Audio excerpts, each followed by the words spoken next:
जय हिंद दोस्तों, आज हम फिर से लेकर आ चुके हैं एक नया प्रैक्टिस सेट एसएससी जीडी के लिए। जो हम पहले ही इसके पहले कुछ प्रैक्टिस सेट करा चुके हैं और हमारा नेक्स्ट प्रैक्टिस सेट है। इस प्रैक्टिस सेट में हम क्या कर रहे हैं कि एसएससी जीडी में जो मैक्सिमम आए हुए प्रश्न हैं और कुछ एक्सपेक्टेड प्रश्नों को हमने इकट्ठा करके 20-20 प्रश्नों का एक सेट चला रहे हैं, जिसमें कि हम उनको क्रम से लगा रखे हैं। जो आए हुए प्रश्न हैं उनको हमने इस क्रम से लगा रखा है कि पहले एकदम ईजी वाला और उसी वाले शिफ्ट का उसके लास्ट में लगा दिए हार्ड वाला। तो इस टाइप से हम लोग एक प्रैक्टिस सेट कर रहे हैं। तो हमारा जो अगला प्रैक्टिस सेट है इसमें सबसे ईजी वाला प्रश्न हमने सबसे ऊपर रखा हुआ है और ये लगभग जो हमने प्रैक्टिस सेट ले रखा है 2025 का ज़्यादा से ज़्यादा है। तो अभी हम 2025 में भी एक ही दिन के ज़्यादा से उठा रखे हैं। एक प्रैक्टिस सेट में एक दिन के मैक्सिमम से मैक्सिमम है, मतलब 15 से 18 के आसपास एक ही प्रैक्टिस सेट से एक दो प्रश्न हमने जो है दूसरे प्रैक्टिस सेट से लिया हुआ है। तो ये लगभग 18 या 19 फरवरी का है शायद, या फरवरी वाला ही है, फरवरी 2025 का ये प्रैक्टिस सेट हम लेकर आ चुके हैं जो PYQ है। प्रैक्टिस सेट के रूप में हम लोग सॉल्व कर रहे हैं। इसमें कुछ हम संशोधन किए इसलिए प्रैक्टिस सेट इसको बोल रहे हैं, लेकिन है ये PYQ के प्रश्न ज़्यादा से ज़्यादा। चलिए स्टार्ट करते हैं। सबसे पहले हमारे इसमें क्या करना होता है, बोर्ड मास का रूल अपनाना पड़ता है। बोर्ड मास का रूल क्या कहता है कि सबसे पहले ब्रैकेट, उसके बाद ऑफ, इस टाइप से हम लोग सब करना शुरू करते हैं। तो हमें ऐसी चीज़ें इसमें नहीं दिखाई दे रही हैं, तो हमें सीधा सबसे पहले क्या दिखाई दे रहा है, डिवाइड। तो हम सबसे पहले क्या कर देंगे, डिवाइड। और हमने एक चीज़ बता रखा था, कभी भी प्लस या माइनस के बीच में कोई सेपरेट हो ना, तो उनको एक स्टेप में ही सॉल्व करते चल सकते हैं। मतलब कि हम ये क्या कर सकते हैं, इनको भी इसी स्टेप में सॉल्व कर सकते हैं। क्यों? क्योंकि एक माइनस वाले चिन्ह के बाद में है, किसी माइनस या प्लस के बीच में हो या उनके बाद में सेपरेट हो, तो उनको हम उसी स्टेप में सॉल्व कर लेंगे। तो चलिए सॉल्व करते हैं। तो ये हमारा हो जाएगा 16, उसके बाद प्लस, अब इसके बाद क्या हो जाएगा, अब इससे डिवाइड करिएगा तो 4×3 12 यानी 3 हो जाएगा, फिर माइनस ये 3 चौके 12 हो जाएगा। अब हमने क्या बता रखा है कि एक चीज़ को आप लगातार फॉलो करिएगा तो कभी भी मिस्टेक नहीं होगा।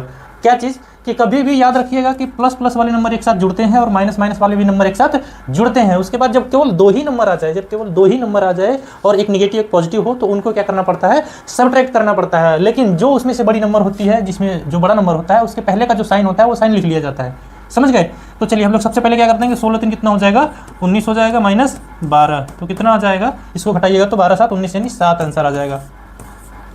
ठीक है दोस्तों, तो एक ही चीज़ को पकड़ के रखिएगा हमेशा के लिए ना। ये बेसिक हमने ये जो हमारा सिलेबस स्टार्ट किया हुआ, जो प्रैक्टिस सेट चला रहे हैं, हम जो पढ़ा रहे हैं वो मैक्सिमम हमारा क्या चीज़ है, बेसिक से है। तो हमारा बेसिक से पढ़ने का तरीका है, इसलिए हमने एकदम बच्चों वाला तरीका बताया है कि पहले प्लस को एक साथ जोड़ लीजिए, उसके बाद माइनस वाले को उसमें से क्या कर लीजिए, घटा लीजिए। तो ये जो तरीका होता है इससे कभी भी मिस्टेक होने के चांस नहीं रहते हैं। ठीक है दोस्तों, तो हमारा ऑप्शन कौन सा हो जाएगा, ये हो जाएगा। अब उसके बाद क्या हो जाएगा, मूल्यांकन कीजिए। सेम एक ही प्रैक्टिस सेट में थोड़ा सा चेंज करके, बस केवल थोड़ा सा चेंज करके फिर से उसी प्रैक्टिस सेट में है। और प्रैक्टिस सेट कौन सा है, ये लास्ट पेज पे लिखा रहेगा, एक बार मैं दिखा दूंगा आपको। ठीक है दोस्तों, लास्ट पेज पे जरूर लिखा रहेगा कौन से डेट का प्रैक्टिस सेट है। एग्जैक्ट मुझे याद नहीं है, एक बार फिर से मैं देखूंगा तो याद आ जाएगा। लेकिन ये फरवरी 2025 के ही हैं PYQ। एक ही प्रैक्टिस सेट में 2 ऐसे प्रश्न पूछे गए हैं। मतलब कि आपने सुना होगा कि 50% तो जो पेपर होते हैं, हर पेपर में क्या होता है, सारे जो सिलेबस होते हैं उनके सिलेबस से 50% आसान प्रश्न होता है। और उन प्रश्न जो आसान वाले प्रश्न होते हैं उनमें से 2 सेम टाइप के प्रश्न मिल गए, बस थोड़ा सा डेटा चेंज है। और ये फरवरी 2025 के एग्जाम्स में हुआ है।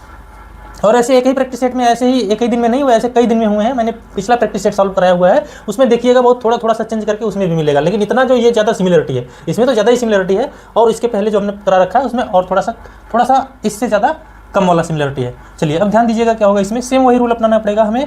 जब हमारा बोर्ड मास का नियम क्या कहता है, इसमें जब हम क्या करते हैं, सबसे पहले ब्रैकेट करते हैं, फिर ऑफ करते हैं, फिर डिवाइड करते हैं, मल्टीप्लाई, एडिशन और सब्ट्रैक्शन करते हैं। तो हमारे पास ये दोनों तो ऑप्शन है नहीं, सीधा डिवाइड करना पड़ेगा। उसके तुरंत बाद क्या करना पड़ेगा, मल्टीप्लाई। तो चलिए एक ही स्टेप में हम क्या क्या कर सकते हैं उस पर ध्यान देंगे। एक ही स्टेप में हम क्या क्या कर सकते हैं, तो एक स्टेप में हम सबसे पहले इन दोनों को सॉल्व कर सकते हैं, फिर इन दोनों को भी सॉल्व कर सकते हैं। क्यों? क्योंकि अभी मैंने ऊपर बताया कि जब प्लस के बाद वाला कुछ सेपरेट हो, या 2 प्लस या माइनस वाले जो चिन्ह होते हैं उनके 2 के किसी के बीच में कुछ भी हो, तो वो एक साथ एक स्टेप में सॉल्व हो सकता है, या उसके साथ अलग अलग जितनी बार भी वो स्टेप सारे एक साथ ही सॉल्व कर सकते हैं। जैसे इस 16 को हम ऐसे उतार देंगे प्लस। अब इसके बाद इसको जब डिवाइड करिएगा तो 3 चौके 12 हो जाएगा, माइनस ये फिर क्या हो जाएगा, ये जो डिवाइड हुआ है 3 से इसमें डिवाइड हुआ तो 4 आ गया, और इनका गुणा हो जाएगा तो 3 चौके क्या हो जाएगा, 12 हो जाएगा। अब इसके बाद क्या हो जाएगा, हमने वही चीज़ बताया कि इसके सामने कोई चिन्ह नहीं तो प्लस होता है, और इसको ऐड कर दीजिएगा तो 12 4 16 हो जाएगा, और इसको घटा लीजिएगा इसमें से तो कितना आ जाएगा, 8 आ जाएगा। थोड़ा सा आंसर भी चेंज है। ठीक है दोस्तों, और इसका भी ऑप्शन ए है। जो तुक्का वाले हैं उनके लिए तो उस टाइम पे ठीक था। एक तो पेपर आसान था उसका, ऊपर से दोनों का ऑप्शन एक। चलिए अब ये देखिए, ये देखने में भले इतना बड़ा सा लंबा सा सवाल है, लेकिन ये आसान है। जो ऊपर वाले प्रश्न है ना उन्हीं के जैसे ये भी आसान है। इसमें हमने सेम वही काम करना है। सबसे पहले क्या करना पड़ेगा, बोडमास का नियम अपनाना पड़ेगा। ऊपर हमने बोडमास लिख दिया था, बार बार लिखने की कोई उतनी जरूरी नहीं है। बी से ब्रैकेट, ऑफ से ओ से ऑफ, डी से डिवाइड, ये 3 चीज़ सबसे पहले हम ध्यान देंगे। तो सबसे पहले ब्रैकेट दिखा दीजिए, तो ब्रैकेट भी दिखा दिया था। तो सबसे पहले हमें कौन सा ब्रैकेट सॉल्व करना पड़ता है, छोटा ब्रैकेट, फिर मझला ब्रैकेट, फिर बड़ा ब्रैकेट। उससे पहले कुछ हो और वो सेपरेट नहीं हो तो उसको सॉल्व नहीं करेंगे, उतारते जाएंगे। तो सबसे पहले हमारा क्या हो जाएगा, 50 उतर जाएगा, -7 हो जाएगा, फिर गुणे 2 उतर जाएगा, +5। अब यहाँ पे हम कुछ सॉल्व क्यों नहीं कर रहे, क्योंकि सॉल्व करने लायक कुछ है ही नहीं। इनको डायरेक्ट हम ऐड नहीं कर सकते क्योंकि ये इसके साथ मल्टीप्लाई में है, और इसको भी हम इसके साथ कुछ नहीं कर सकते क्योंकि ये इसके साथ मल्टीप्लाई में। अब इस ब्रैकेट को सॉल्व करिएगा तो 6 में से 5 घटेगा तो क्या आ जाएगा, 1 आ जाएगा, फिर गुणे 8। आपको पता है कि दो ब्रैकेट से बाहर कोई नंबर होता है तो उनके बीच में मल्टीप्लाई का निशान होता है, ये सभी को पता है। मैं बेसिक से पढ़ा रहा हूँ इसलिए सब कुछ बताते जा रहा हूँ। अब यहाँ पे क्या होने वाला है कि ये 50 तो ऐसे ही रह जाएगा, फिर -7 गुणे ये उतर जाना है। अब ये उतर रहे हैं केवल। अब यहाँ पे क्या हो जाएगा कि ये सभी के सभी क्या हो जाएंगे, क्या आने वाला है, 8 का 2 में गुणा हो जाएगा, 8 गुनी के 16, उसमें 1 का गुणा हो जाएगा तो 16 ही रहेगा। मतलब कि अब माइनस क्या हो जाएगा, 16 हो जाएगा। अब देख के तो खुशी मिल गया होगा कि आगे क्या होने वाला है। अब यहाँ पे ध्यान दीजिएगा, 16 में से 16 घटेगा। हमने पहले सबसे छोटा ब्रैकेट को सॉल्व कर लिया, अब उसको सॉल्व करने के बाद हमने उससे मझला ब्रैकेट सॉल्व करना है, तो सबको उतारना ही है। लेकिन हम यहाँ सबसे पहले देख लेंगे एक बार कि क्या हो रहा है। 16 में से 16 घटेगा तो 0 आ जाएगा, और जीरो में क्या करोगे, भाग करोगे तो 0 आएगा, और 0 में ही क्या करोगे, गुणा करोगे तो 0 आएगा। तो ऐसी स्थिति जब बन रही है, यहाँ से यहाँ तक का पूरे का क्या हो जाएगा, मैटर 0 हो जाएगा। तो उनको उसी वाले में क्या कर लेंगे, सॉल्व कर लेंगे। हमने बस इनको उतार देना है। अब ये पूरा 0 हो जाएगा, ये जो +5 के बाद का पूरा है ना, ये 0 हो जाएंगे। अब ये पूरा 0 हो जाएगा तो हम यहाँ पे 0 लिख लेते हैं। यहाँ समझ में आया, किसी को कोई दिक्कत तो नहीं है, क्योंकि हमने क्या कर दिया है, सबसे पहले ये दोनों हमारा क्या हो जाएगा, 0 हो जाएगा। जब ये 0 हो जाएगा तो इसके साथ जो भाग में है और जो गुणा में है, ये सब के सब 0 हो जाएंगे। मतलब ये जो अंडरलाइन कर रखे हैं ना, इनको पूरे को क्या कर देगा, ये 0 कर देगा। अब इधर से यहाँ तक का पूरा 0 बचा, और ये क्या है, 2 है, तो ये 2 में 0 ऐड करिएगा तो 2 ही आएगा। अब इस 2 का, इसके हमने बताया है कि ब्रैकेट से बाहर कोई नंबर होता है तो उनका मल्टीप्लाई होता है, तो ये 50 रह जाएगा, माइनस 7 दूनी की क्या हो जाएगा, 14 हो जाएगा। तो 14 इस 50 में से घटाइएगा तो 36 आ जाएगा। ये समझाने के लिए लंबा हुआ है, जिसको स्टेप समझ में आ जाएंगे, जिसको प्रोसेस समझ में आ जाएगा, वो अपने आप कुछ स्टेप को गायब कर सकता है। ये जो समझाने का तरीका होता है, इसलिए इसमें टाइम ज़्यादा लगता है। तो इसमें घबराए ना कि ज़्यादा टाइम लग रहा है और लंबा स्टेप हो रहा है, ये बस समझाने के लिए स्टेप लंबा हो रहा है। अच्छा, ये प्रश्न सभी को दिखाई दे रहा है क्या, कैमरे में आ रहा है क्या?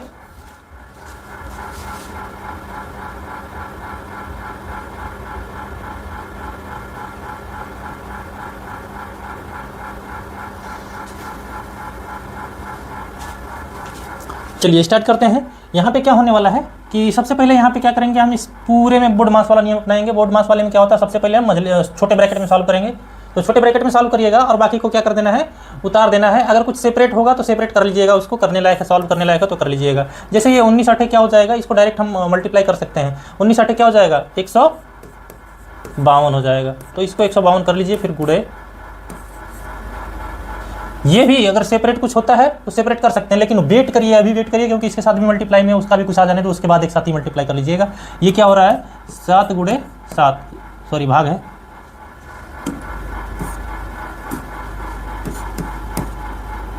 और इन पूरे में इन दोनों के बीच में भाग का निशान, इसलिए हम इसी स्टेप में सॉल्व भी कर सकते हैं। ये थोड़ा और भी आसान हो जाएगा आप लोगों के लिए। डायरेक्ट हमने बोडमास का नियम जो पढ़ा हुआ है, तो ये तो मल्टीप्लाई में है, तो इसको तो बाद में भी करिएगा चलेगा। ये जो ब्रैकेट वाला है वो सेपरेट है, तो सेपरेट वाला पहले इस स्टेप में कर सकते हैं और यहाँ पे भी कर सकते हैं। तो ये 7 1 7 हो जाएगा, फिर गुणे, और ये 16 में से 12 घटेगा तो क्या आ जाएगा, 4 आ जाएगा, 4/4 हो जाएगा। इतना तक किसी को कोई दिक्कत नहीं होनी चाहिए। अब इसके बाद क्या हो जाएगा, ये 152 हो जाएगा, फिर गुणे। अब ये 4/4 है तो कट के 1 हो जाएगा, यानी 1 1 कम 1 हो जाएगा। जब इस पूरे में 152 में 1 का गुणा होगा तो 152 ही आएगा। ठीक है दोस्तों, कैमरे में आ रहा है क्या पूरा प्रश्न, कोई दिक्कत तो नहीं है किसी को? चलिए स्टार्ट करते हैं।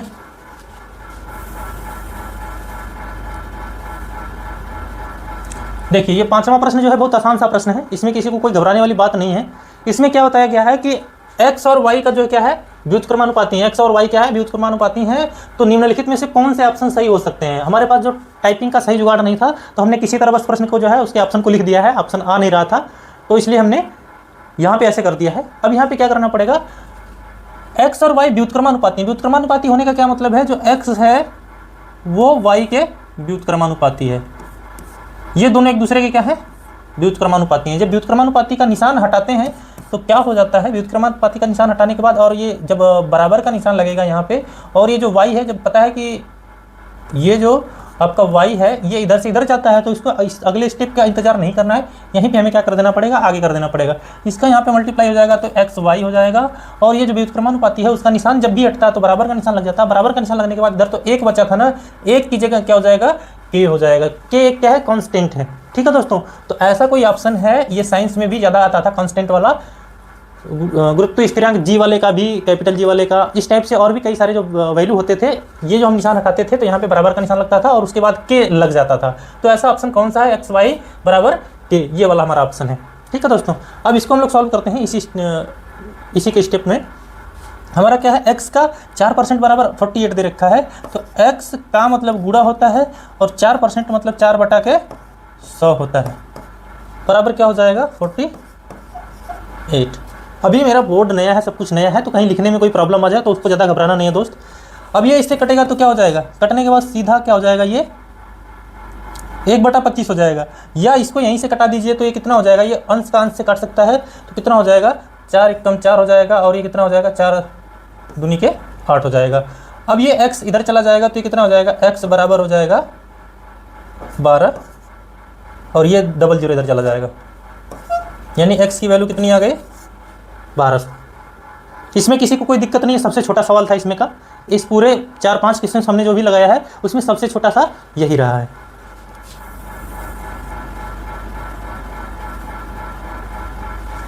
चलिए नेक्स्ट प्रश्न क्या है, ये आए हुए प्रश्न है दोस्तों, इतने आसान प्रश्न देख करके ये मत समझ लीजिएगा कि ये ऐसे ही आसान इसमें डाल दिया गया है, ये आए हुए प्रश्न है इसलिए मैंने इनको उठाया है। और घबराना नहीं है, कभी भी कोई भी एग्जाम होता है जो मैक्सिमम उसमें से एसएससी जीडी या कांस्टेबल के लेवल पे जो भी होता है, जो ग्रुप सी एंड डी के पोस्ट पे होते हैं वो ऐसे होते हैं। कई बार एग्जाम बनाने में मिस्टेक होती है, नहीं तो जो लेवल होते हैं लेवल इस हिसाब से रखा जाता है कि 50% तो एकदम आसान होता है, और जो उसमें से जो 50% बाद बचे उसमें से 50% को क्या कर दिया जाता है, हार्ड कर दिया जाता है या कठिन कर दिया जाता है। बाकी जो उसके 50% होते हैं वो थोड़ी से आसान से थोड़ा सा मॉडरेट होते हैं, इस टाइप के होते हैं। तो ये स्टार्टिंग में हमने जो लगाया वो सब एकदम आसान थे। अब इससे धीरे धीरे हमारा जो है लेवल अप होते जा रहा है। उसमें भी देखिएगा दिखने में ये प्रश्न लेवल अप हो रहा है, जिसको लैंग्वेज बेस्ड प्रॉब्लम है। तो यहाँ पे ध्यान दीजिएगा क्या बता रहा है कि इसका और इसका क्या हो रहा है, दो क्रमिक छूट हैं, तो इनका समतुल्य छूट क्या होगा, मतलब इन्हीं के बराबर क्या छूट हो सकता है जिसको एक बार में ही बोल दें हम। ये हम 2 बार बोलने से अच्छा है कि एक बार में क्या बोल सकते हैं, जैसे 18.5% का छूट मिलेगा और 11.5 का छूट मिलेगा। तो इससे अच्छा हम क्या बोल सकते हैं कि जो एक बार में ही बोल सकते हैं, तो वो क्या बोल सकते हैं। चलिए उसके लिए फार्मूला क्या होता है कि जब कभी भी 2 क्रमागत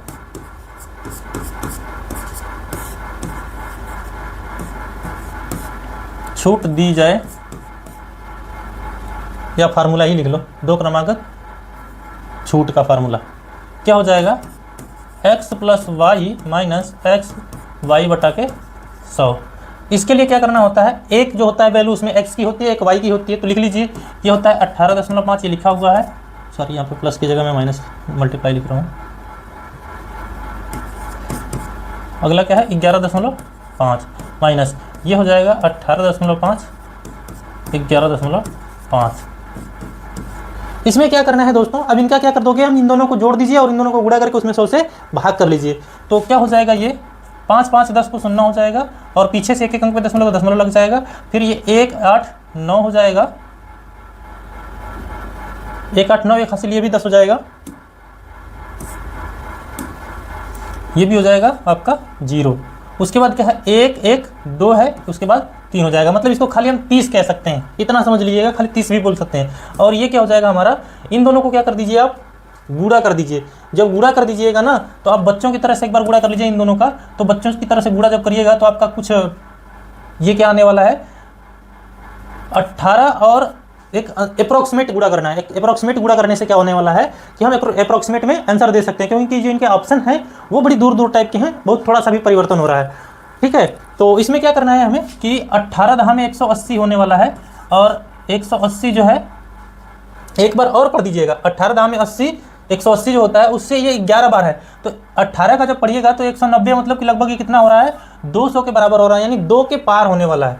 इस पूरे का अगर गुणा करिएगा तो 200 के पार होने वाला है कुछ भी। अब उसके बाद क्या हो रहा है कि हम उसमें जब गुणा करेंगे, सॉरी 100 का भाग करेंगे, तो ये क्या आने वाला है, ये 200 के कुछ पॉइंट में पार होने वाला है, तो ये 2 0 से 2 0 कटेगा जब, तो क्या बचेगा, 2 पॉइंट समथिंग बचेगा, 2 पॉइंट समथिंग बचेगा। तो मतलब कि जब 2 पॉइंट कुछ बच रहा है हमारा, तो इस टाइप का कौन सा ऑप्शन है जिसमें कि क्या कर दिया जाए, 30 में से आप 30.00 में से अब 2 पॉइंट कुछ घटाइए। जब कुछ भी घटाइएगा तो वो जो आपका आने वाला है यहाँ पे, वो कैसा आने वाला है, ये 27 दशमलव कुछ आने वाला है आपका। तो 27 दशमलव कुछ ऐसा कौन सा ऑप्शन है, तो वो एक ही ऑप्शन है। पूरा सॉल्व करने का मतलब है कि थोड़ा सा आपका टाइम लग सकता है, ये बच्चों की तरह आपको गुणा करना पड़ेगा। तो ये गुणा करने से बचना है तो एक अंदाजा लगाइएगा, इसको आप क्या कर लीजिए, मान लीजिए या तो 19 मान लीजिए, तो इसको 11 मान लीजिएगा, अप्रॉक्सीमेट मान लीजिए, या डायरेक्ट 18 और 11 ही मान लीजिएगा। तो ये 11 बार गुणा करने पर लगभग 200 आ जाएगा, और 200 में जब 100 से भाग करिएगा तो खाली 2 आ जाएगा, और वो जो एक्यूरेट 2 तो आएगा नहीं, उससे कुछ ज़्यादा आएगा, कुछ पॉइंट में आएगा। तो ऐसा कौन सा ऑप्शन बन रहा है जिसमें कि 27 दशमलव कुछ हो रहा है, एक तो 27 है लेकिन एक 27 दशमलव कुछ होने वाला एक ही ऑप्शन है, तो ये है हमारा। ठीक है दोस्तों, तो हमारा ये ऑप्शन हो जाएगा। ये एकदम आसान सा सवाल था, बस समझाने में हमें जो टाइम लग रहा है। एक व्यक्ति किसी वस्तु को 217 रुपये में बेचता है, जिससे उसे 8.5% का लाभ प्राप्त होता है। वस्तु का क्रय मूल्य ज्ञात कीजिए। तो आप लोगों को पता है कि तो डायरेक्ट CP बराबर यानी कॉस्ट प्राइस बराबर क्या हो जाएगा, SP गुणे 100 बटे में क्या हो जाएगा, 100 प्लस R। तो क्या हो जाएगा, SP कितना है, 217 है, और ये हमारा हो जाएगा 100 बटा के 100 प्लस 8.5। हम लोग बेसिक से पढ़ रहे हैं, हमारा मतलब ही है क्या, बेसिक से सिलेक्शन तक। तो हम लोग इस तरीके से पढ़ेंगे कि हमारा क्या हो, सिलेक्शन हो जाए। हमें एक्सपर्ट नहीं बनना है अभी, हमें पहले बेसिक से सिलेक्शन तक पहुंचना है। एक्सपर्ट बनाने वाले, आपको 100 में 100% करने वाले बहुत सारे टीचर हैं, लेकिन मैं सोच रहा हूँ उन लोगों को ज़्यादा से ज़्यादा पढ़ा पाऊँ जिनको प्रॉब्लम है, एक्चुअल में प्रॉब्लम है, तो मैं उनकी बेसिक से हम सिलेबस के नज़दीक तक और सिलेक्शन के नज़दीक तक पहुँचा दें। चलिए अब इनको जोड़ दीजिए, तो क्या हो जाएगा, इनको ऊपर का वैसे ही रहने दीजिए, 217 गुणे ये हो जाएगा कितना, 108.5। 108.5 समझने से अच्छा इसको 1085 समझ लीजिए, मतलब 1085 समझ लीजिए। तो यहाँ भी ध्यान दीजिएगा, इसको कटाने से, इसको इससे कटाने से कैसे कटेगा, ये 200 और 17 मान लीजिए, 200 और 17 मान लीजिए, तो 200 से इसको कटाइएगा तो 10 है, यानी 1000 है, तो कितना हो जाएगा, नीचे से कितना बार कटेगा, ये भी तो 5 बार में कट जाएगा और ये भी 5 बार में, क्योंकि 17 पच्चे क्या होता है, 85 होता है, और 2 5 क्या होता है, 10 होता है, मतलब ये पूरे को एक साथ कटाओगे तो एक ही 5 आएगा। ठीक है दोस्तों, तो ये ऊपर तो क्या बचेगा आपका, ये जब इससे कट जाएगा तो ऊपर बचेगा 100 और नीचे बचेगा 5, और उसके बाद अभी कहीं कुछ दशमलव बचेगा, तो हाँ भाई नीचे वाले में तो एक दशमलव बचेगा ना, तो कितना हो जाएगा आपका, नीचे वाले में एक दशमलव बच रहा है, ये पूरा कटने के बाद 0.5 आपका आएगा। जब ये दशमलव हटा दीजिएगा तो आपका हो जाएगा 1000। बस समझाने कितना लंबा कर रहे हैं, समझाने के लिए, और इसको जब कटाइएगा तो आपका क्या आ जाएगा, 200 आ जाएगा। ये समझाने में इतना लंबा हो रहा है दोस्त, आप जब समझ जाइएगा तो ये लंबा नहीं करिएगा इतना, आप यहीं से समझ जाइएगा कि ये दशमलव में हो रहा है, तो ये 1000 इसको समझ लेंगे सीधा सीधा। आप स्टेप आप कम करना सीख जाएंगे जब आप समझ जाएंगे तब। तो मेरा मतलब है कि मैं आपको समझा के चलूँ। 19 क्रमागत प्राकृतिक संख्याओं का औसत 41 है। थोड़ा सा कैमरा देख लेते हैं दोस्त, सब कुछ सिस्टम अपने ही देखना पड़ता है एक बार, तो कहीं कोई दिक्कत ना हो रही हो। ठीक चल रहा है लग रहा है अभी तक तो। चलिए देखते हैं। 19 क्रमागत प्राकृतिक संख्याओं का औसत 41 है। इन संख्याओं में सबसे छोटी संख्या ज्ञात कीजिए। अच्छा, ये एकदम आसान सा सवाल है, इसमें वर्बली भी कर सकते हैं हम लोग।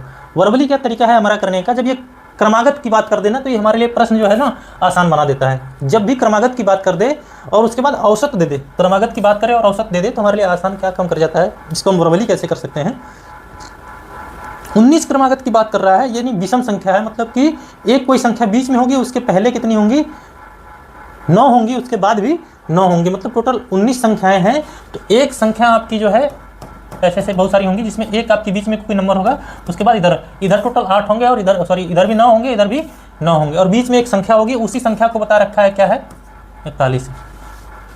औसत होने का मतलब होता है इसमें कि जो बीच में है वो क्या है, वही औसत है। यहाँ पे जो बीच में है नंबर वही इनका औसत है। तो औसत निकालने का क्या तरीका होगा, अभी यहाँ पे आपको सीधा सीधा बताइएगा, जब कि अगर आपको बता दिया जाए कि क्रमागत नंबर हो और आपका स्टार्टिंग से लेके जो 9 के बाद 10वां नंबर है वो क्या है 48 है, या इस नंबर से पीछे जो नंबर है, यानी कि आपका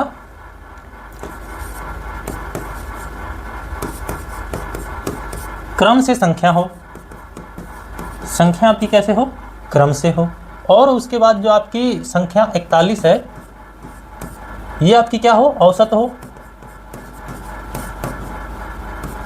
औसत होने का मतलब बीच में, यहाँ पे ये संख्या क्या रहेगी, बीच में। जब ये संख्या बीच में रहेगी तो ऐसी स्थिति में क्या होगा कि इससे पहले जो कितने नंबर होंगे, इससे पहले 9 नंबर होंगे, तो 9 नंबर इसके पहले क्या होगा, तो आप इसमें से 41 में से 9 घटा दीजिए, 41 में से 9 घटा दीजिए तो क्या आ जाएगा, 32 आ जाएगा।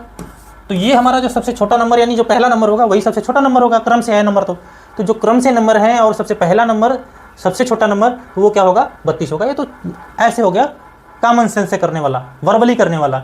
लेकिन जो हमारा सही मेथड क्या होगा, जो प्रोसेस क्या होगा, हम बेसिक से पढ़ा रहे हैं इसलिए मैक्सिमम जहाँ भी बेसिक अगर सही अप्लाई होगा वहाँ अप्लाई करेंगे। यहाँ पे क्या बताया जा रहा है कि हमारा नंबर कैसा है, 19 नंबर है, वो भी क्रमागत नंबर है। तो क्रमागत है तो सबसे पहले अगर हमने x मान दिया तो हमारा क्या होगा, x+1 होगा, x+2 होगा, इस टाइप से करके कि लास्ट हमारा नंबर कैसा होगा, x+18 होगा। मतलब जो x है ना उसमें हम क्या कर देंगे, 18 ऐड कर देंगे तो हमारा लास्ट नंबर मिलेगा। यानी हमारा एक क्रम है। इस क्रम में हम लोग 12th क्लास में 11th क्लास में जब भी हम लोगों ने क्या पढ़ा है, APGP जब भी पढ़ा है, APGP पढ़ा है ना, उसमें एक नंबर रहता है हमारा, उसमें एक फार्मूला होता है, क्या होता है कि योग ज्ञात करने के लिए, सम ज्ञात करने के लिए क्या होता है, n/2 a + l होता है, या n/2 2a + n-1 into D, ये फार्मूला होता है। ठीक है दोस्तों, तो इस फार्मूले से हम लोग सॉल्व कर सकते हैं। यहाँ पे n क्या है, n की वैल्यू दे रखा है 19, और a क्या होता है, पहला नंबर होता है, d इनका अंतर होता है। अंतर होने का मतलब अंतर कैसे आपको पता चलेगा, तो यहाँ d की जरूरत है नहीं। a हमारा क्या होता है, पहला नंबर होता है, l लास्ट नंबर होता है, तो इसी वाले फार्मूले से आ सकता है, इस वाले फार्मूले की जरूरत नहीं पड़ेगी। जब हमें l नहीं दिया रहता तो हमें उस फार्मूले की जरूरत पड़ती है, जब l दे देता है तो हम इस फार्मूले को निकाल लेते हैं। तो क्या हो जाएगा, पदों की संख्या n यानी कितना दे रखा है, 19 दे रखा है, और ये कितना हो जाएगा, x + 18 ये हो जाएगा। अब ये कितना हो जाएगा, ये जब ब्रैकेट ओपन कर दीजिएगा तो ऐड हो जाएगा, ये हो जाएगा 19/2 और ये 2x + 18 हो जाएगा। इन दोनों में कॉमन 2 निकल जाएगा, जब 2 निकल जाएगा तो इस 2 से वो कॉमन निकल के कट जाएगा, तो क्या बचेगा 19, और ब्रैकेट में बचेगा x + 18, सॉरी 18 की जगह हमने तो कॉमन निकाल लिया है तो 9 हो जाएगा। इतना तक किसी को कोई दिक्कत नहीं होना चाहिए। जो हमने कॉमन निकाला है, कॉमन निकालने का मतलब यहाँ भी 2 है और इस 18 में भी 2 है, उसको 2 और 9 लिख सकते हैं, तो उस 2 को और इस 2 को निकाल लेंगे बाहर, वो इससे कट जाएगा, और ये जब बच जाएगा हमारे पास तो इसको हम अब क्या करना है, हमारे पास ये हमारा सम आ चुका है। जब सम हमें पता चल जाए तो हमें औसत निकालने के लिए औसत का क्या फार्मूला होता है,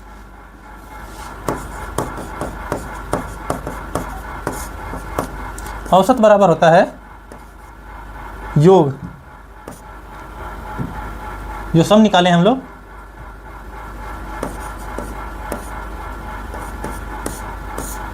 योग बटा के संख्या।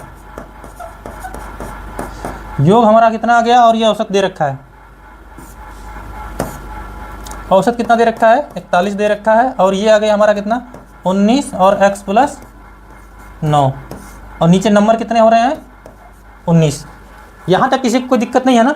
यहाँ पे हमें क्या करना पड़ेगा, बस ये थोड़ा सा हमें 2-3 लाइन ये करना पड़ेगा। अगर इस मेथड से जा रहे हैं तब ये नंबर तो हमें लिखने की जरूरत नहीं पड़ेगी, हमारे माइंड में आ जाएगा कि पहला नंबर ये होगा और लास्ट नंबर ये होगा। तो हम इस फार्मूले पे रखने के बाद हमें ये जब निकाल लेंगे तो उसके बाद हमें पता है, ये तो मैंने फार्मूला लिखा है, फार्मूले पे जब सब कुछ रखिएगा तो यहाँ पे हो जाएगा 41 और यहाँ पे ये हो जाएगा योग, और नीचे हो जाएगा 19, ये इससे कट जाएगा। अब इसके बाद क्या होने वाला है, ये जब केवल इधर क्या बचेगा, 41 बराबर x + 9। तो अब पता है ये इधर जाने के बाद इसमें से घट जाएगा तो ये कितना हो जाएगा, 32 हो जाएगा, x आ जाएगा यहीं रुक जाएगा, तो हमारा क्या आ जाएगा, x बराबर 32। तो ये हमारा 2 तरीके हो सकते थे, हमने ये समझाने में टाइम लिया हुआ है, लेकिन इतना टफ ये वाला नहीं है।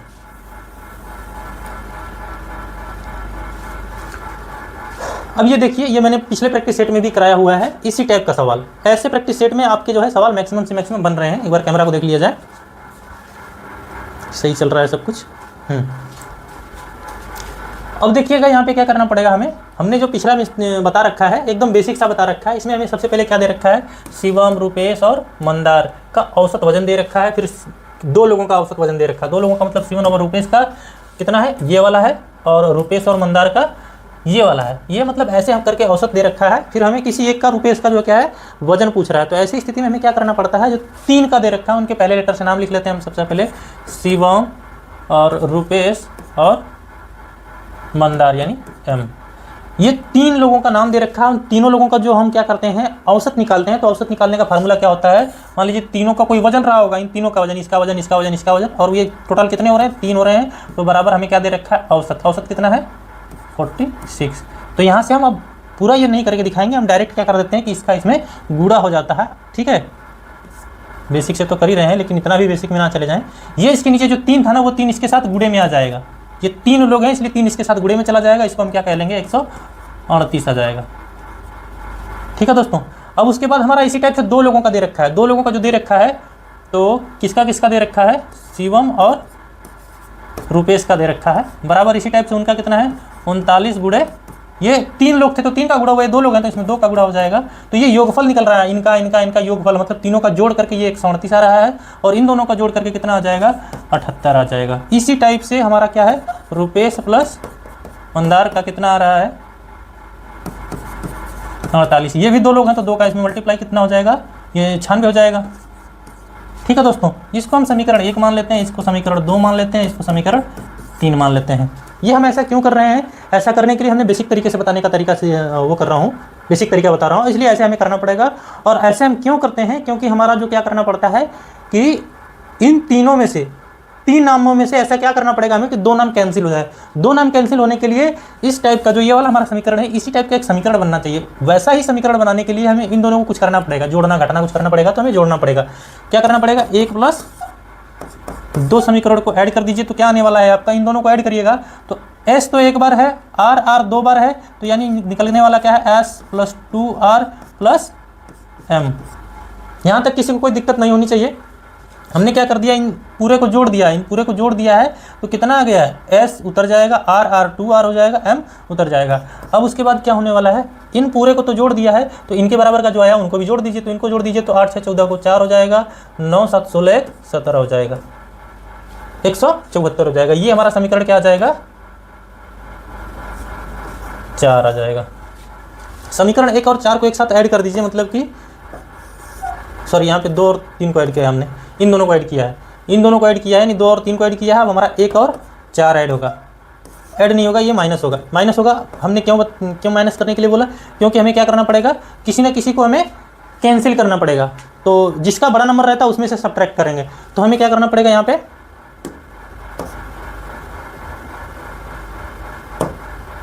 इस 4 में से 1 को सब्ट्रैक्ट करना पड़ेगा। ये जो 4 है ना, यहीं पे डायरेक्ट लिख लीजिए।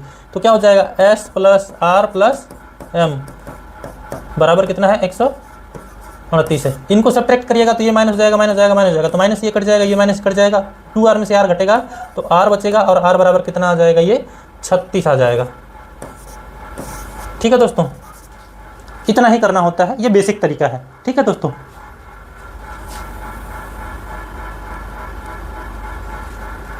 ये देखिए ऐसे ही सवाल आसान वाले पिछले प्रैक्टिस सेट में भी आपको देखने को मिला होगा, आपने देखा होगा। तो ये जो प्रश्न आए हुए हैं, ये पिछले एसएससी जीडी के एग्जाम्स में आए हुए प्रश्न हैं।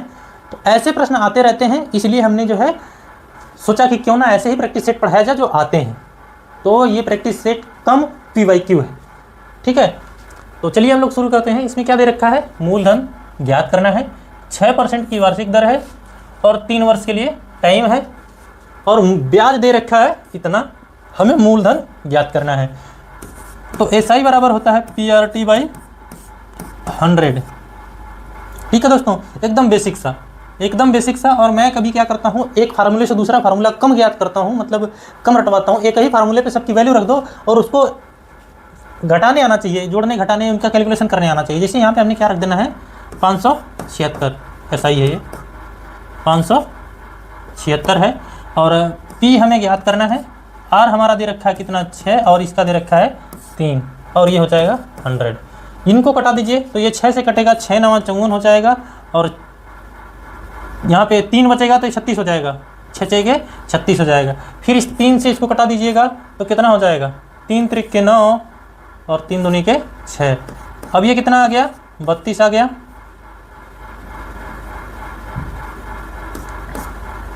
बत्तीस आ गया और इधर क्या बचा P बटा के 100 बचा, ये यहाँ पे मल्टीप्लाई हो जाएगा तो क्या बचेगा P बराबर आपका बचेगा 3200 और यही हमारा क्या होगा मूलधन होगा। 3200 ही हमारा क्या है मूलधन है। हमने देखो इस फार्मूले से कोई और फार्मूला ऐसा नहीं किया कि P बराबर क्या होता है कि P बराबर हो जाता है SI गुणे 100 बटा के RT। ये हमें करवाने की जरूरत नहीं है, यहीं पे सारे वैल्यू रख के सॉल्व कर लो। ये सॉल्व करने सबको आता है, इसलिए एक फार्मूला याद करो और उसी से सारा कुछ करो। ज़्यादा फार्मूला याद करने से कोई मतलब नहीं है, कन्फ्यूजन आएगा। हाँ, जब आप बेसिक से पढ़ रहे हो तब के लिए, जैसे ही आप बेसिक आप खत्म कर लो आपके लिए सब कुछ आसान हो जाएगा, तो उस स्थिति में आप कुछ भी करो। चलिए, ये ब्याज वाले में से CISI वाले में से थोड़ा सा उसके लेवल से थोड़ा सा लेवल अप हुआ है। लेवल अप होने के बाद देखिए क्या करना है इसमें। यदि समान ब्याज दर पर 2 वर्ष में साधारण ब्याज और इतना है और चक्रवृद्धि ब्याज इतना है तो मूलधन ज्ञात कीजिए। ठीक है, यहाँ पे हमें क्या दे रखा है 2 वर्ष का दे रखा है साधारण ब्याज और 2 वर्ष का ही दे रखा है क्या चक्रवृद्धि ब्याज। तो दोनों जो ब्याज हैं दोनों, इन दोनों ब्याज का अंतर हमें ज्ञात करना पड़ेगा। एक बार ब्याज का अंतर कितना दे रखा है 43 माइनस 42 बराबर 1। ये जो 1 है ना, 1 हमारा जो अंतर आया है वो हम जो निकालते हैं, जैसे जो SI होता है उसको निकालने का क्या तरीका होता है कि अगर SI जो है इसमें कहाँ है 42 है, जो SI हमारा 42 है और 2 साल के लिए है, 2 साल के लिए है तो 42 का आधा कर दिया जाए तो ये एक साल का आ जाएगा। जो SI होता है वो सभी साल में बराबर होता है, किसी भी साल में कम बेसी नहीं होता है। तो इस तरीके से क्या हो जाएगा, जो कि पहले साल का जो 1 साल का अगर हम देखें कि 1 साल का SI 1 वर्ष का SI होगा वो कितना होगा 21 होगा। 1 वर्ष का SI कितना होगा 21 होगा। तो अगर पहले वर्ष का 21 होगा तो अगले भी वर्ष का कितना होगा 21 होगा। थोड़ा सा समझने के लिए एक चीज़ देख लीजिएगा, जो SI और CI होता है वो कैसा होता है। SI जो होता है पहले वर्ष भी जितना होगा, फर्स्ट ईयर में जितना होगा उतना ही सेकेंड ईयर में होगा, उतना ही थर्ड ईयर में होगा, सभी में क्या होगा समान होगा।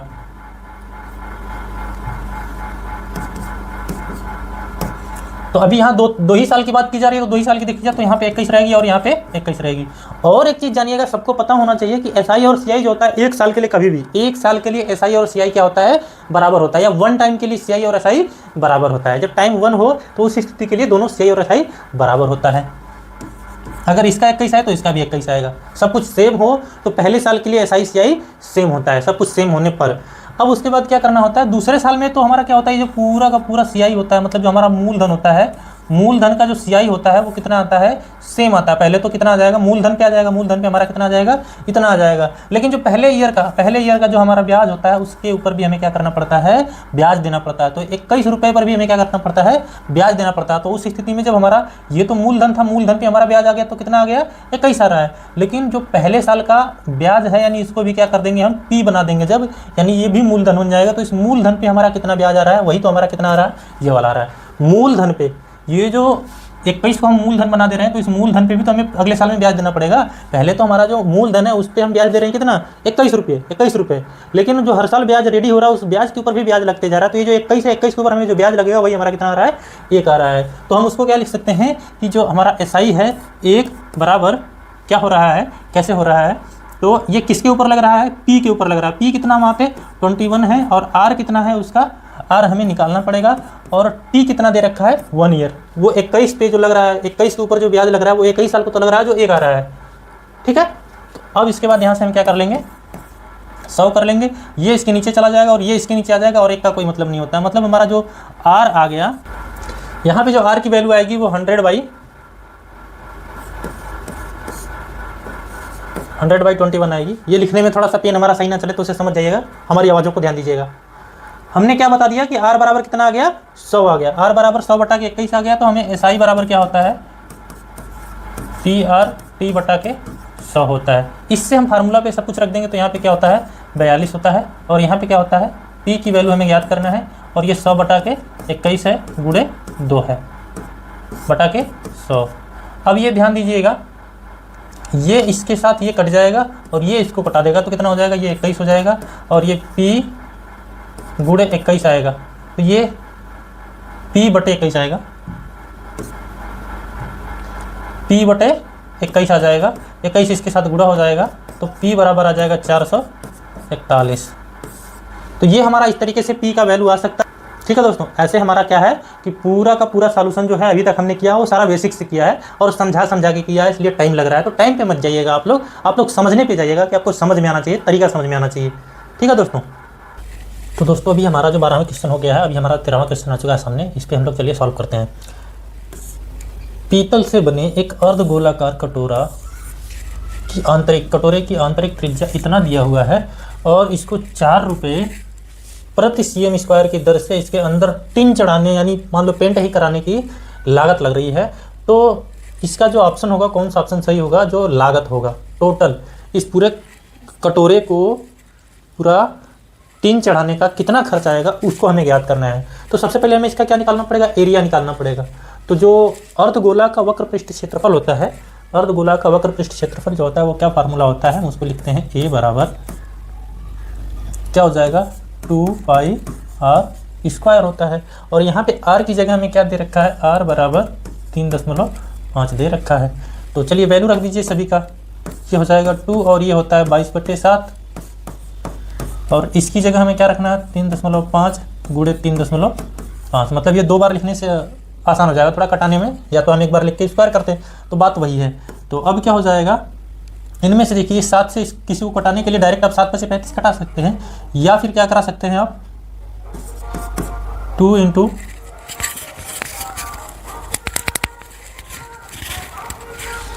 2 क्या हो जाएगा आपका, ये 22/7 तो रहेगा ही, इसको अब लिख सकते हैं 3.5 को लिख सकते हैं 7/2, और इसको रहने दीजिए 3.5। ये हम कर देंगे तो 2 से ये 2 कट जाएगा और ये 7 से 7 कट जाएगा, तो हमारे पास क्या बचेगा 22 और 3.5 बचेगा। इनका गुणा करते ही आपका 77 आ जाएगा। ये आपका एरिया आ गया cm स्क्वायर में। ठीक है, इतना cm स्क्वायर आपके पास क्षेत्रफल है, तो आपको कितना खर्च आएगा ये पता करना है। खर्च निकालने के लिए क्या करना पड़ेगा, इसका जो एरिया आया है या खर्च हम जब निकालेंगे तो कितना आ जाएगा, इसके एरिया में मल्टीप्लाई कर दीजिएगा तो 77 गुणे में 4 कर दीजिए, तो कितना आ जाएगा आपका 308 आ जाएगा इसका मल्टीप्लाई करने से। ठीक है दोस्तों, ये हमारा हो जाएगा आंसर। इसमें कोई क्रिएटिव ऐसा नहीं था, इसलिए हमने बहुत ज़्यादा टाइम नहीं लिया है, सीधा समझा दिया क्योंकि फार्मूला बेस पे था। जो भी फार्मूला बेस पे होता है उसमें हमें ज़्यादा टाइम नहीं लेना है। ठीक है दोस्तों, इस वाले में ज़्यादा टाइम लेने से कोई मतलब नहीं है, फार्मूला ये होता है, फार्मूला पे हमने वैल्यू रखा, उसको सॉल्व कर लिया है। चलिए नेक्स्ट प्रश्न पर आते हैं। तो दोस्तों हमारे सामने प्रश्न है, एक कस्बे की वर्तमान जनसंख्या इतना है तथा जो प्रतिवर्ष 25% की दर से बढ़ रही है, और 3 वर्ष पूर्व तथा 2 वर्ष पूर्व की 3 वर्ष पूर्व तथा 2 वर्ष पूर्व की जनसंख्या में अंतर ज्ञात कीजिए। तो अंतर ज्ञात करना है तो उसके लिए सबसे पहले हमें इनकी पॉपुलेशन निकालनी पड़ेगी, 3 वर्ष पहले की और 2 वर्ष पहले की। तो पॉपुलेशन के लिए हमारे पास क्या फार्मूला होता है, P बराबर A/1 + R/100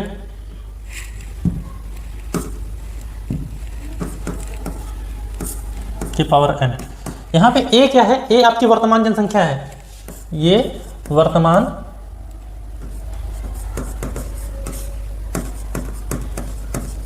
ठीक है, ये वर्तमान संख्या है। तो अभी हमारे पास क्या हो जाएगा, यहाँ पे रख देना पड़ेगा कितना 11, 1,10,000 हो जाएगा, 1,10,000 है। तो अब इसके बाद यहाँ पे हमें क्या करना पड़ेगा, ये बढ़ रही है 25% की दर से, तो यहाँ पे हमें R की वैल्यू रख देना पड़ेगा 25/100। इसके पावर कितना है, कितने वर्ष का सबसे पहले हम निकाल रहे हैं, जब हम निकाल रहे हैं कितने वर्ष के लिए, 3 वर्ष के लिए। जब हम 3 वर्ष के लिए निकालेंगे तो उस स्थिति में क्या हो जाएगा, यहाँ पे हमें रखना पड़ेगा 3, तो यहाँ पे क्या हो जाएगा, ये 1,10,000 तो पहले उतर जाएगा। उसके बाद क्या हो जाएगा, ये कटने के बाद हो जाएगा कितना, 1/4 हो जाएगा, 1/4 यहाँ पे हो जाएगा, तो ये इधर जाएगा और इसके यहाँ पे मल्टीप्लाई हो जाएगा, तो ये 5 कितना हो जाएगा 4 हो जाएगा, इसका क्यूब हो जाएगा। तो ये अब क्या हो जाने वाला है,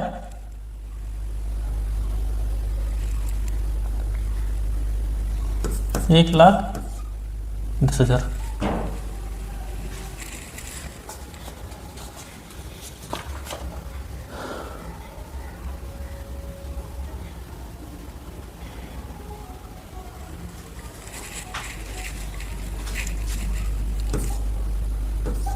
ये 1,10,000 हो गया। और ये जो है हम इसको क्यूब करेंगे तो कितना हो जाएगा, 125 हो जाएगा और ये हो जाएगा 64। ये ऊपर चला जाएगा तो ये हो जाएगा 64 गुणे 1,10,000 और नीचे हो जाएगा 125। इनको कटा पिटा के आपका कितना आ जाएगा, एक बार चेक कर लीजिए कटाने के बाद कितना आ रहा है। इसका जब आप कटा पिटा के मल्टीप्लाई कर लीजिएगा तो 56,320 आ जाएगा। ये कटा पिटा के अगर सॉल्व कर लीजिएगा जब, तो ये आ जाएगा आपका 56,320। इसी प्रकार से 2 वर्ष के लिए, जब 2 वर्ष के लिए हम P बराबर यही फार्मूला रखेंगे तो हम फिर से फार्मूला लिखने की जरूरत नहीं है, हम डायरेक्ट क्या कर देंगे, P निकाल लेंगे। कैसे, A की जगह क्या हो जाएगा, 1,10,000 तो वही रहेगा, नीचे क्या हो जाएगा 1 + 25/100 इसके पावर 2 हो जाएगा आपका। ये 1,10,000 तो ऐसे ही रहेगा। उसके बाद ये कितना हो जाएगा, ये फिर से कटेगा तो कितना हो जाएगा, 1/4 हो जाएगा। इसको इधर करिएगा तो ये फिर 5/4 हो जाएगा और इसका स्क्वायर करिएगा तो ये स्क्वायर होने के बाद ये 16 हो जाएगा, ये 25 हो जाएगा तो 16 ऊपर चला जाएगा तो 16 गुणे 1,10,000 बटे के आपका कितना हो जाएगा, 5×5 = 25। ये हो जाएगा। इसको कटाइएगा तो कितना हो जाएगा आपका,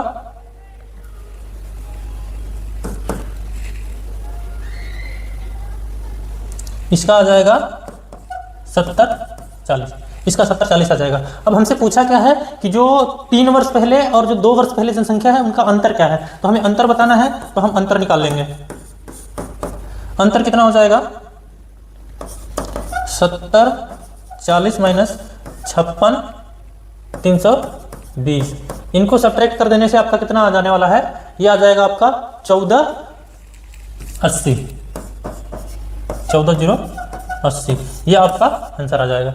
इसमें क्या है, फार्मूला बेस पे था, ये फार्मूला बेस पे था और ये आपको अगर कटाने पिटाने आ रहा है तो इतना लंबा नहीं होगा। तो ऐसी स्थिति में क्या करना है, इस टाइप से हम सॉल्व कर लेंगे। हमारा बेसिक मेथड है, बेसिक मेथड कभी भूलता नहीं, इसलिए हमने बेसिक मेथड सबसे ज़्यादा बताया है। और एक आध कहीं ऐसा जगह लग रहा था कि जो ट्रिक भी ऐसा है जो भूल नहीं सकता है, तो उसको हमने ट्रिक भी बताया कहीं कहीं, और हमने ज़्यादा बेसिक बताया है। तो ये सबसे पहले हमें 2 वर्ष 3 वर्ष का निकाल लेने के बाद उनका अंतर ज्ञात कर लेंगे, ये हमारा आंसर आ जाएगा। अब आ जाते हैं नेक्स्ट वाले पर। चलिए, अब हमारे सामने क्या है, पेट्रोल के मूल्य में 25 प्रति लीटर में 50% की क्या हो जाती है, वृद्धि हो जाती है और इसकी खपत में कितने प्रतिशत की कमी कर दी जाए कि इस पर होने वाला व्यय में केवल 11% का अंतर आ जाए। मतलब जो भी कुछ होता है वो 100% होता है। तो यहाँ पे क्या किया जा रहा है कि 50% की वृद्धि की जा रही है। जब 50% की वृद्धि हो रही हो, कितना हो जाएगा, इसकी मूल्य में इतना हो जाएगा वृद्धि, तो अब मूल्य कितना हो जाएगा, इसका मूल्य अब हो जाएगा 50% की वृद्धि करोगे तो 100% तो हर चीज होता है, उसमें ये 50% बढ़ जाएगा तो कितना हो जाएगा, 150%। अगर एक मानते हैं तो ये 150 रुपए हो जाएगा। अगर एक लीटर का क्या कर देंगे, अगर 1 मान लिए तो उसके बाद कितना हो जाएगा, ये 1 लीटर का 100 मान लिए तो ये हो जाएगा 150। इसी प्रकार से जो हमारा कितना हो रहा है, 11% की क्या होनी चाहिए, वृद्धि होनी चाहिए। यहाँ पे कितना होना चाहिए वृद्धि, ये क्या चीज है, आपका व्यय है। व्यय में 11% कमी।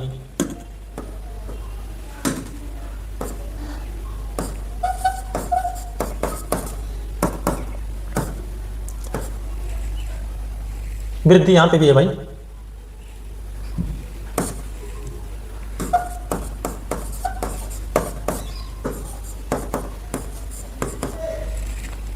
अब व्यय में हम 11% की वृद्धि करेंगे तो हमारा तो 100 होता है, तो कितना हो जाएगा, अब ये जैसे ऊपर किए हैं कितना हो जाएगा, 100 से कितना हो जाएगा, 11% बढ़ेगा तो कितना हो जाएगा, 111 हो जाएगा।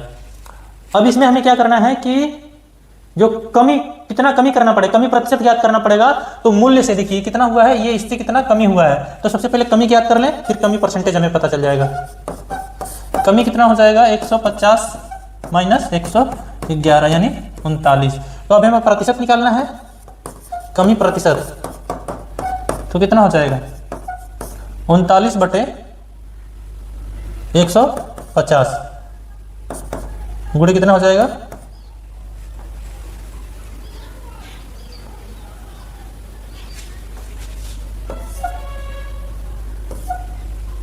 ये हो जाएगा। अब इसको कटा दीजिए तो ये 0 से 0 कट जाएगा। अब उसके बाद क्या होने वाला है आपका, इसको कटाइए तो ये हो जाएगा 15 × 30, 15 दूना के 30, और ये इधर आ जाएगा 0, इसका हो जाएगा 15 छक्का 90, तो ये 26% आ जाएगा आपका।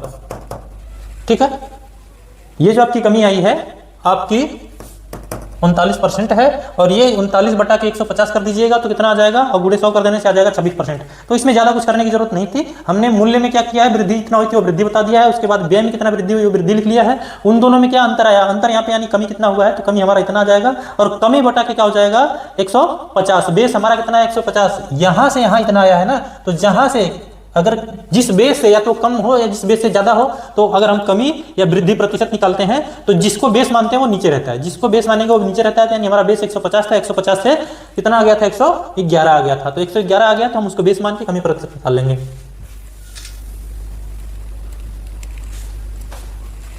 चलिए अब क्या हो गया, ए किसी कार्य को 16 दिन में पूरा कर सकता है और बी उसी कार्य को 12 दिन में कर सकता है। सी की सहायता से उन्होंने वो सारे मिल करके 4 दिन में कार्य को पूरा समाप्त कर देते हैं, तो सी अकेले उस कार्य को कितने दिनों में कर सकता है ये पूछा गया है। तो सबसे पहले हमें क्या करना पड़ेगा, ये अगर 16 दिन में खत्म कर सकता है और 12 दिन में खत्म कर सकता है और 4 दिन में खत्म कर सकता है, तो इनका पहले एलसीएम एक बार निकाल लीजिए। तो एलसीएम क्या हो जाएगा, इनके ऑप्शन भाई जो है थोड़ा नहीं लिखा पाया है तो उससे घबराइएगा मत, हमारा आंसर आ जाना चाहिए। ऑप्शन क्यों नहीं, इसका ऑप्शन थोड़ा फ्रैक्शन में था, तो फ्रैक्शन वाला हमारा थोड़ा टाइप करने में मुश्किल होता है, हमने यहाँ पे लिख दिया, हम अभी लिख देंगे इसका क्या होगा, हम जो आंसर जो आ जाएगा वही लिख लेंगे हम लोग। अब इसके बाद हमारा क्या आ जाएगा, यहाँ पे एलसीएम तीनों का निकाल लीजिए, 16 और 12 और 4 का, 16 12 4 का, तो इसका एलसीएम कितना आ जाएगा 48 आ जाएगा। हमारा एलसीएम आ गया 48। जब हमारे पास एलसीएम 48 आ गया तो इनकी हम क्या निकालना पड़ेगा, सबसे पहले क्षमता। तो सबसे पहले किसकी क्षमता निकालेंगे, ए की क्षमता। ए की क्षमता कितनी हो जाएगी, एलसीएम कितना है 48 बटा के 16 हो जाएगा, तो ए की क्षमता आ गया 3। तो बी का निकाल लीजिए 48 बटा के 12, तो ये आ जाएगा 4। अब उसके बाद तीनों एक साथ जब मिलकर कार्य कर रहे हैं, तो तीनों एक साथ जब काम कर रहे हैं तो उनकी क्षमता क्या हो सकती है, तो ए प्लस बी प्लस सी की क्षमता कितनी हो जाएगी 48 बटा 4 हो जाएगा। 48 बटे 4 करिएगा तो कितना आ जाएगा 12 आ जाएगा। तीनों की क्षमता हमें जब पता चल जाए तो हमें सबसे पहले कितना समय लग रहा है इसके लिए, सी के लिए, वो पता करने के लिए हमें क्या करना पड़ेगा, इनकी क्षमता में से पहले हमें सी की क्षमता ज्ञात करना पड़ेगा। तो सी की क्षमता कैसे निकलेगी, इन दोनों की क्षमता जो है इसमें से घटा दीजिए, इन दोनों की क्षमता इसमें से घटा दीजिए तो कितना हो जाएगा, सी की क्षमता पता कर लीजिए। सी की क्षमता क्या होगी भाई, जो तीनों का क्षमता होगा, यानी ए प्लस बी प्लस सी की क्षमता में से सब्ट्रैक्ट किसका करेंगे, ए प्लस बी का, ए और बी का या ए प्लस बी का। जब इसको सब्ट्रैक्ट करिएगा तो कितना आ जाएगा, सी की क्षमता आनी है तो ये कितना है, इसका 12 है और इसका कितना है, दोनों का जोड़ दीजिएगा तो ये दोनों कितना हो जाएंगे, 4 3 7 हो जाएंगे। तो इसकी कितनी आ जाएगी, सी की क्षमता कितना आ गया 5। तो अब सी काम कितने दिन में खत्म कर पाएगा, सी के लिए समय कितना लगेगा, तो सी का समय, सी का समय कैसे निकलेगा, जैसे हम क्या कर रहे थे कि यहाँ पे टोटल कितना है, टोटल कितना है 48 एलसीएम है, 48 एलसीएम है। तो इसके बाद ये क्या कर देंगे हम, जो इसकी क्षमता है इसमें भाग कर देंगे, क्षमता से इसमें भाग कर देंगे तो इसका समय पता चल जाएगा। तो कितना हो जाएगा 5 9 45, और उसके बाद कितना हो जाएगा, या तो फ्रैक्शन में लिख लीजिए, ये फ्रैक्शन में था इसलिए कॉपी पेस्ट नहीं हो पाया, टाइप में हमारे पास टाइप का सही सिस्टम नहीं है इसलिए ऐसा हो गया है। ये कितना हो जाएगा 5 9 45, फिर हो जाएगा 3 बचेगा, 5 6 30, ये इतना लगाएगा। ये हमारे पास देखो कितना आसानी से आ चुका है, प्रोसेस आसान है, कोई कोई स्टेप आप डायरेक्ट गैप कर सकते थे। जैसे क्या कर सकते हैं, जब आपको फाल्ट करना है, जब आपको समझ में आ जाए तो इसका स्टेप कहाँ आप गैप कर पाएंगे, कैसे गैप कर पाएंगे। ये हमने जो लिखा है ये 16 12 4 का एलसीएम 48 हमने लिख रखा है ना, आप डायरेक्ट समझ जाएंगे कि इसका एलसीएम कितना है 48 आना है और ए की क्षमता कितनी आनी है 48 में, उसके वाले से भाग करिएगा तो सीधा 3 लिख लेंगे। आप सीधा क्या करेंगे 3 लिख लेंगे, फिर 4 लिख लेंगे, इसका क्या कर लेंगे 12 लिख लेंगे। जब तीनों का 12 निकल जाएगा तो इन दोनों को जोड़ करके इसमें से घटाइएगा तो 5 आ जाएगा, 5 से 48 में एलसीएम में भाग कर दीजिएगा तो हमारा क्या आ जाने वाला है 16 का आंसर आ जाएगा।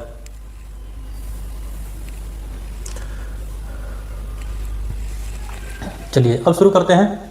एक व्यक्ति 4 किलोमीटर प्रति घंटा की चाल से कोलकाता से अहमदाबाद जाता है और तथा उसी मार्ग से 12 किलोमीटर प्रति चाल से कोलकाता से वापस आता है। इसमें ध्यान दीजिएगा क्या होता है कि जब उसी रास्ते से जाकर के उसी रास्ते से आ जाए, जब उसी रास्ते से जाकर के उसी रास्ते से आ जाए, तो ऐसी स्थिति में एक फार्मूला होता है क्या कि इनका ज्ञात करने के लिए औसत चाल, एवरेज स्पीड के लिए होता है फार्मूला 2xy अपन x प्लस वाई, जहां पर x और y इनकी दो चाल हैं, जाने की चाल और आने की चाल है। तो कितना हो जाएगा 2 × 4 × 12, 2 × 4 × 12। अब इसको क्या कर देना है, नीचे क्या कर देना है, इनको जोड़ दिया जाएगा 4 + 12, तो ऊपर कितना आ जाएगा 12 × 4 = 48 × 96 और नीचे कितना हो जाएगा 16। अब ये 16 × 96, यानी हमारा आंसर आ जाएगा ये वाला। इतना आसान सा सवाल था ये कोई टफ नहीं था। और ये सारे प्रश्न हमने जो बताया वो एक ही शिफ्ट में आए हुए प्रश्न है, एक ही शिफ्ट में आए हुए प्रश्न है, बस मैंने प्रश्नों को सीरियल नंबर से क्रम से लगा दिया है। और एक जैसे प्रश्न, एक टॉपिक से जब दो प्रश्न है तो उनको भी दोनों को लगा दिया, अगर वो टफ भी है तब भी उन दोनों को साथ में ही लगा दिया है। एक प्रश्न आसान है, एक प्रश्न टफ भी है, तो फिर भी जब उनको लगा रहे हैं तो एक साथ ही लगा दे रहे हैं। ठीक है, तो चलिए अभी नेक्स्ट वाला हम करते हैं। देखिए ये भी चाल से रिलेटेड है। इसमें क्या होने वाला है कि ये जो लोकेश शहर ए से शहर बी तक यात्रा करता है, लोकेश अपनी कार को अपनी सामान्य चाल से 3/4, ये जो 3/4 था यहाँ टाइप नहीं हो पाया था, इसको अभी मैंने लिख दिया है, 3/4 चाल पर चलता है, सामान्य चाल की 3/4 पर चलता है, तो वह शहर बी तक 24 मिनट देर से पहुंचता है। और यदि लोकेश अपनी सामान्य चाल से चलता है तो वह ए से बी तक, यानी शहर ए से शहर बी तक कितना समय में पहुंचेगा या कितना समय उसको लगेगा। तो ऐसी स्थिति में हमें क्या करना पड़ता है, एक फार्मूला होता है, जब क्या करना पड़े, जब कोई भी सामान्य चाल से a/b के रूप में, यानी सामान्य चाल से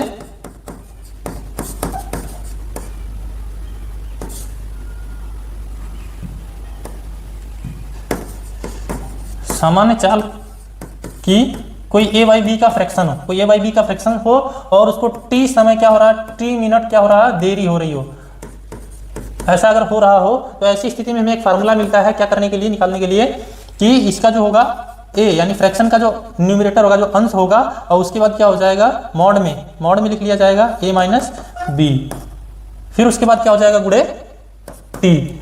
अब यहाँ पे क्या हो जाने वाला है, हमारे पास कितना है 3 दिया हुआ है, तो 3 लिख लेंगे। और ये नीचे हमने क्या लिखा है 3/4 या 4/3 लिखो, बात सेम है, तो हम 4/3 लिख लेते हैं क्योंकि मॉड में है, मॉड में जब बाहर आएगा तो वो प्लस में आना, इससे अच्छा मैं पहले से लिख लेता हूं सही। तो क्या हो जाएगा, यहाँ पे गुणा भी है, गुणे 24। अब ये देखो 4 में से 3 घटेगा तो 1 आएगा, वो अगर मॉड में रहने से आगे पीछे लिख दिया गया, अगर वो माइनस आना है तो माइनस बाहर आ जाकर प्लस हो जाएगा, बस इसलिए मॉड लगा हुआ है। तो कितना हो जाएगा, ये तो 1 हो जाना है, ये हो जाएगा 24 क्या है 72। तो ये कितना छोटा सा सवाल था। ठीक है दोस्तों, ये हमारा आंसर है। इस तरीके से हम कर सकते हैं। ये तब के लिए है जब ऐसा हो कि सामान्य चाल की कोई फ्रैक्शन में चल रहा हो, सामान्य चाल की फ्रैक्शन में चल रहा हो और t मिनट देरी हो रही हो, तब के लिए फार्मूला लगता है।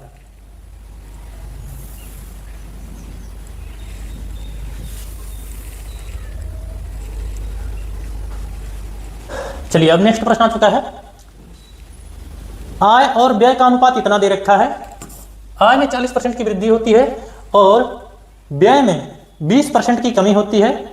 यदि प्रारंभिक व्यय इतना है तो अंतिम बचत क्या होगी, बचत क्या होगी, बचत के बारे में पूछ रहा है। तो सबसे पहले हमें जो दिया है उसके बारे में जानते हैं। ये क्या दिया हुआ है, व्यय दिया हुआ है, प्रारंभिक व्यय दिया हुआ है। तो व्यय दिया हुआ है तो इसमें आय और व्यय है, ये एक क्या है आय है, एक क्या है व्यय है। इनको रेशियो में इन्होंने कट करके ऐसा कर दिया, लिख लिया है, आय और व्यय को कट करके रेशियो में लिखा हुआ है। तो जो आपका रेशियो है, रेशियो में आपका जो पहला दिया रहता है ये क्या है, मान लीजिए इसको हम 6/5 लिख सकते हैं। तो इसमें से सबसे पहले आपको क्या दिया हुआ है, ये जो दिया है प्रारंभिक व्यय है, ये अगर आपको व्यय दे रखा है तो इसमें से व्यय कौन सा है, 6 व्यय है। इसमें से क्या है 6 जो है, सॉरी 5 जो है वो क्या है, ये 5 की वैल्यू दे रखा है कितना, 4,50,000, 4,50,000 ये आपको दे रखा है व्यय। जब ये 5 की वैल्यू इतना दे रखा है तो 1 की वैल्यू कितना होगी, 5 9 45, ये आ जाएगा 90,000। 1 की वैल्यू 90,000 है तो इस टाइप से आपको क्या करना पड़ेगा, 6 की वैल्यू भी निकाल लीजिए। तो 6 की वैल्यू कैसे आ जाएगी आपको, इसमें 9 छक्का कितना हो जाएगा, 54 हो जाएगा और उसके बाद 4 जीरो लिख लीजिएगा। यहाँ तक किसी को कोई दिक्कत नहीं है। इसमें क्या हुआ है कि इसकी हमें वैल्यू दे रखा है इतनी है, तो हम 1 की वैल्यू निकालेंगे, जब 1 की निकल जाएगी तो ये 6 की भी निकल जाएगी। मतलब ये है क्या, ये है आपका व्यय, ये है आपका आय। के बाद क्या करना है, ये तो आय और व्यय ये प्रारंभिक दे रखा है, ये प्रारंभिक दे रखा है। इसके बाद जब वृद्धि करने के बाद हम जो लेके आएंगे तो इसकी आय कितना है, 5,40,000 है, 5,40,000 है। तो इसमें क्या करना है, आय में 40% की वृद्धि कीजिए, तो नई आय क्या हो जाएगी,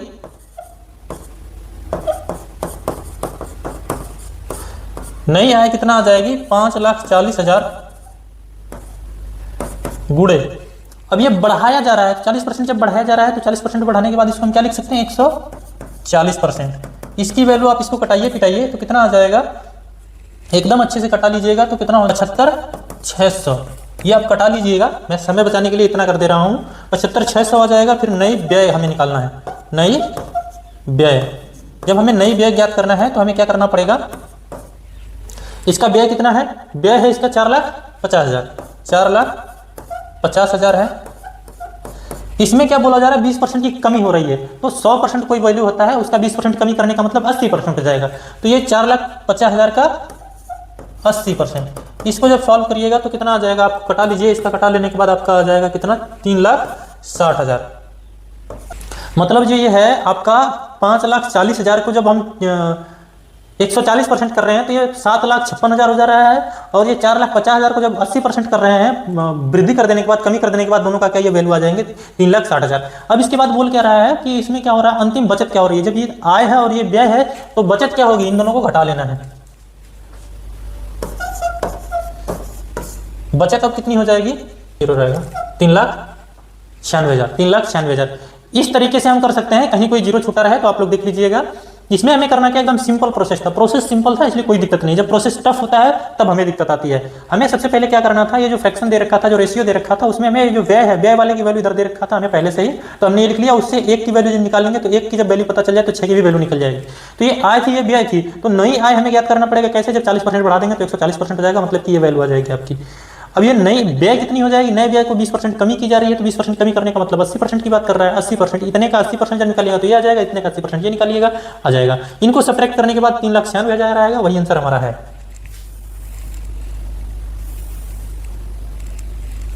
चलिए नेक्स्ट देखते हैं। केतन ने एक शर्ट खरीदी और उसे महेश को 5% लाभ पर बेचा, और महेश ने उसे डेविड को 24% हानि पर बेचा। यदि डेविड ने इतना रुपए का भुगतान किया तो केतन द्वारा खरीदी गई शर्ट कितने की थी। तो जो केतन द्वारा खरीदा गया जो मूल्य था, कॉस्ट प्राइस था, वो कितने की थी, खरीदी गई शर्ट का क्रय मूल्य यानी कॉस्ट प्राइस x। ये जो खरीदी गई शर्ट थी ना केतन के द्वारा,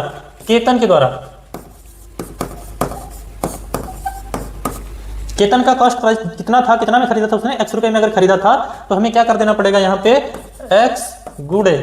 अब क्या हो रहा है कि एक जगह उसको कितना हो रहा है कि 5% के क्या कर देता है, वो लाभ पर बेच देता है। तो कितना हो जाएगा, 100 प्लस 5 बटा के 100 हो जाएगा, फिर गुणे। अब कितना हो रहा है, 24% की ये हो रहा है, तो 100 प्लस 100 माइनस हो जाएगा, 24 बटा के 100 बराबर 39,90। ये दे रखा है। मतलब ये जो हमें शर्ट थी ना, इसकी जो कॉस्ट प्राइस थी, उस कॉस्ट प्राइस को क्या कर दिया गया, एक बार क्या कर दिया गया 5% लाभ पर बेचा गया, और दूसरी बार क्या हो रहा है 24% की हानि पर। तो इन पूरी स्थितियों में इसका वैल्यू जो दे रखा है इतना है। ये ऐसा होने से हमारा आसान हो जाता है। तो अब इसके बाद हम इसको सॉल्व कर लेंगे तो क्या हो जाएगा, x गुणे 105 बटा के 100 हो जाएगा, गुणे ये कितना हो जाएगा, जब घटाइएगा तो 76 बटा 100 हो जाएगा, बराबर 39,90। अब इसके बाद हमारा क्या होने वाला है, इसको घटाइएगा, कटाने, अच्छा ये यहाँ पे मिस्टेक हुआ था, ये इसको हम कर लेंगे। इसको जब कटाएंगे तो 21/20 आ जाएगा और ये 19/25 आ जाएगा। तो अब इन दोनों को जब गुणा करिएगा तो ये आ जाएगा 399, और इन दोनों का गुणा करके इधर भेज दीजिए तो कितना हो जाएगा, x गुणे 399 हो जाएगा। इनका गुणा कर लेने के बाद इन दोनों को गुणा करके इधर कर दीजिएगा तो 39 ये आ जाएगा, और ये इन दोनों का गुणा करके इधर आ जाएगा तो ये हो जाएगा 500। ये इससे कट जाएगा और ये 0 इसके साथ लग जाएगा, तो x की वैल्यू कितना आ जाएगा, 5,000 आ जाएगा। इसमें हमें क्या करना था, हमने ये जो प्रोसेस अपनाया है कौन सा प्रोसेस है, इस पहले हम इस शर्ट की कॉस्ट प्राइस हम यहाँ पे लिख लेते हैं। कॉस्ट प्राइस हमें पता चल जाए तो उसको हम पहले क्या कर देंगे, 5% बढ़ा दिए, फिर उसके बाद 24% घटा दिए, तो उसकी वैल्यू जो दे रखा है यहाँ पे आपको बुक में प्रश्न में दे रखा है। अब उसके बाद इसको जब हमें कटाइएगा तो ये कितना कट के आ जाएगा, 21/20 आ जाएगा। इसको कटाइएगा तो ये कटने के बाद ये आ जाएगा। इन दोनों को गुणा करने पर ये 399 आ जाएगा, और इसके बाद ये जो है 20 और 25 का गुणा करने के बाद इधर चला जाएगा तो 500 हो जाएगा। ये इससे कटा दीजिएगा और ये एक्स की वैल्यू आपको प्राप्त हो जाएगी। तो दोस्तों इस प्रकार से हम लोगों ने एक प्रैक्टिस सेट खत्म कर लिया है एसएससी जीडी का। प्रैक्टिस सेट कम पीवाईक्यू था। जो एसएससी जीडी में प्रश्न पूछता है वो लेवल क्या है, उसके लेवल को मैंने क्या कर दिया है कि लोग पहले जब प्रश्न वहां पे क्या होता है कि मिक्स प्रश्न आता है, कोई आगे आता है टफ 5 का, कोई बीच में आसान आता है, तो वहां पे एक बार में पता नहीं चल पाता है। और सबको पता है कि मैक्सिमम अगर 20 प्रश्न कहीं भी पूछता है तो उसका क्या है 15 प्रश्न ऐसे होंगे थोड़ा आसान टाइप के होंगे, लेकिन 15 के बाद जो है आपके टफ की तरफ अग्रसर होते हैं। तो वैसे ही यहाँ पे हमने जो है इनको क्रम से लगा दिया है, जो एकदम आसान प्रश्न उनको हमने क्रम से लगा दिया है। तो ये लगभग 15 के आसपास जो है एकदम आसान है, उसके बाद थोड़ा थोड़ा थोड़ा थोड़ा कैलकुलेटिव है, थोड़ा सा मॉडरेट है, यही है, बस इतना ही है। तो अगर अभी अगर मान लीजिए इस एग्जाम में अगर पेपर थोड़ा सा टफ भी आ रहा होगा, पेपर थोड़ा सा टफ भी अगर आ रहा होगा, तो बहुत ज़्यादा से ज़्यादा क्या होगा कि 10 प्रश्न ऐसे आ जाएंगे जो इसके हम 5 प्रश्न जैसे हैं। इसमें जैसे 5 प्रश्न लास्ट के हैं, वैसे ही अगर उसमें 10 प्रश्न भी आ जाता तो आपको 10 प्रश्न ऐसे होंगे कि मैंने उनको इतनी प्रैक्टिस करा दिया कि आप क्या करेंगे, क्वालिफाई कर लेंगे मैथ के पेपर को। उसी प्रकार से सभी वाले सेक्शन में कर लेते हैं उतना ही जितना मैथ में आपका अच्छा हो जाता है। और कोई अगर आसान सब्जेक्ट है तो उसमें ज़्यादा कर लेते हैं तो आपका सिलेक्शन पक्का है। और इस बार सिलेक्शन लेना इसलिए जरूरी है क्योंकि अगली बार एग्जाम में नया पैटर्न लागू हो जाएगा। टाइम जो सब्जेक्ट है सेपरेट सब्जेक्ट का सेपरेट टाइम हो जाएगा और सभी के लिए समान टाइम रहेगा, तो दिक्कत होने वाला है। तो इसीलिए ऐसा करिए, ये मेथड मैंने जो अपनाया है इसमें क्या होने वाला है कि आपके जो आसान प्रश्न है पहले उन पे कमांड बना लेने के बाद आपका क्या हो जाएगा कि जो फिक्स टाइप की जो टाइमिंग है उस टाइमिंग को आप बचा पाएंगे। तो इसी प्रकार के अगर कंटेंट आपको मिलते रहें, ये अगर आप चाहते हैं तो प्लीज़ दोस्तों हमारे इस चैनल को सब्सक्राइब करके रखें। Thank you.